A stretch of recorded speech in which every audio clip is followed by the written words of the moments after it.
In her book, The Unwomanly Face of War, Svetlana Alexievich said that war remains, as it has always been, one of the chief human mysteries. And this begs the question of why.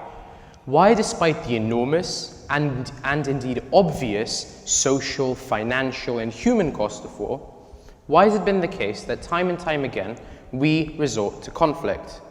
Why has blood and iron been our go-to solution for just about everything, from defending religion to amassing wealth? Today I'll be discussing the various factors that have motivated the pursuit of war over the course of human history and attempting to uncover some sort of common root so that we can understand why we fight wars.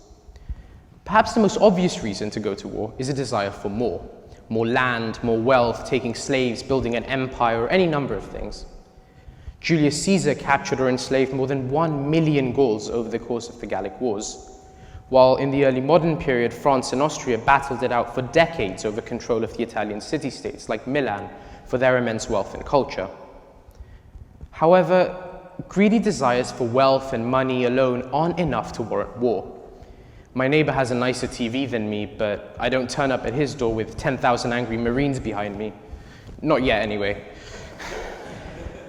I think the question to consider here is why these states deemed it necessary to seek such expansion in the first place. Why Julius Caesar, for instance, felt it advantageous to sacrifice his men, Roman lives, or why French leaders in the conquest of Algeria felt it worth sacrificing their own citizens for their country's wealth.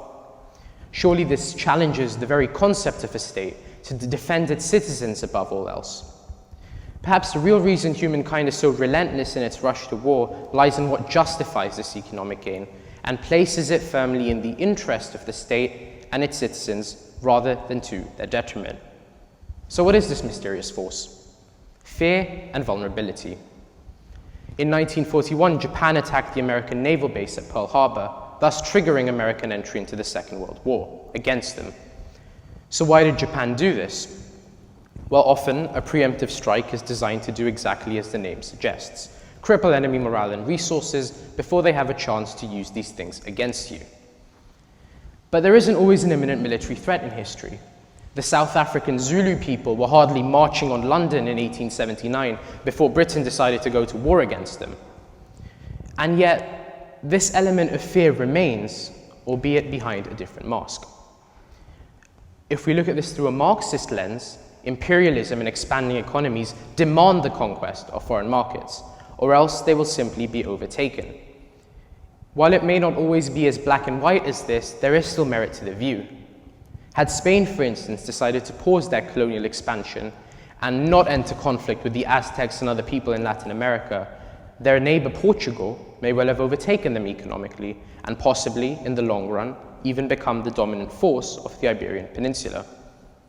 It becomes somewhat clearer, therefore, that fear and vulnerability, whether of an economic nature or a military nature, can be significant determinants in pushing a party to war. Throughout history, fear is able to push people over the edge and make war seem attractive, as it prompts a desire for gain in order to defend oneself. But for such a sense of fear to manifest itself in the first place, there must be something worth protecting. Something that is put at risk by the actions of other states and groups, or by a lack of action yourself. And that is where ideas come in, whether they be ideas of religion, ethnicity, nationality, or any other form of ideology. Ideas are pivotal in not only shaping the way a conflict unfolds, but also in justifying it in the first place. In the aftermath of the Protestant Reformation in Europe, various wars were fought over matters of religious truths.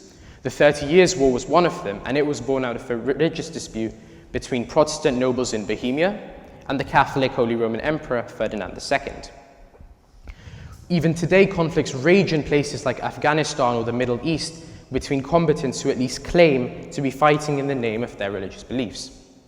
Ethno-nationalism drove the various sides of the Bosnian War as different ethnic groups sought to establish the rights and freedoms and statehoods of their people.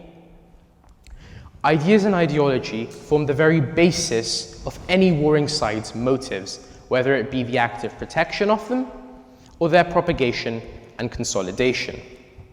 Regardless of the nature of the war being fought, be it a war of conquest, a colonial war, or even a defensive war, This defense and imposition of ideas will almost always form its bedrock. However, simply having differing ideas is not enough. Britain today is an extremely diverse and multicultural place, and yet there is an open warfare out on the streets. It is when these different groups feel a dawning sense of vulnerability, or when one group attempts to make gains at another's expense, that conflict becomes more and more possible an outcome. So to return to my original question, why do we fight wars? I think the answer is fear. The fear that a set of ideas, the ideas that define a group of people, that tell them who they are, that give them a sense of self-worth, are coming under threat, which in turn prompts a desire to defend them. For more offensive wars, we can apply a more economic form of fear, specifically the fear of falling behind, and thus assuming a position of vulnerability versus rival states or groups come a future conflict. Wherever this sort of fear happens to manifest itself, war and conflict are possible outcomes. Thank you.